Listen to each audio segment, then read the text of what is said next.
It has a history spanning over 4,500 years.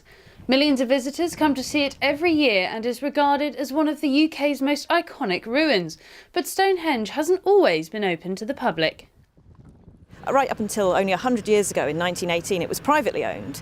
It was owned by a local landowner, Cecil Chubb, and his wife. And in 1918, they were finally persuaded, really, by the government to hand over Stonehenge to the state. And it's been in state care ever since, which means it's been conserved and protected and open to the public ever since. After it was handed over to the public, it was in a poor state.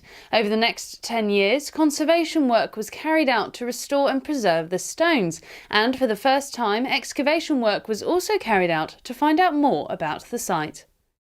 We've learnt a huge amount. So before 1918, there hadn't really been any excavations within the stone circle, and there wasn't really an idea of the wider landscape setting of the stones. People didn't understand that it was set within a huge complex of other monuments. And so a lot of excavations and a huge amount of research has gone on over the last 100 years. And Stonehenge has really been at the forefront of archaeological research during that time. So our understanding about the date of it, about why it was built, about who built it, has really come on in leaps and bounds. English Heritage are spending 2018 celebrating Stonehenge 100, the century-long anniversary since English Heritage were entrusted to maintain the ruin and surrounding area. To mark the occasion, the public are being asked to send in their stories and memories of Stonehenge, as well as the charity themselves hosting a series of events throughout the year. So we're celebrating in a number of different ways.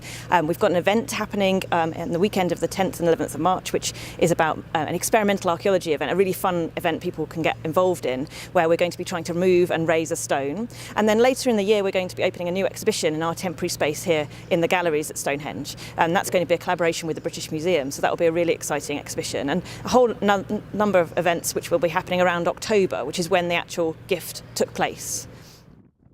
It's been confirmed as a prehistoric temple, built to align with the movements of the sun. But even today, it's hard to determine how it was used and exactly how it was put together, remaining one of the great mysteries of these stones.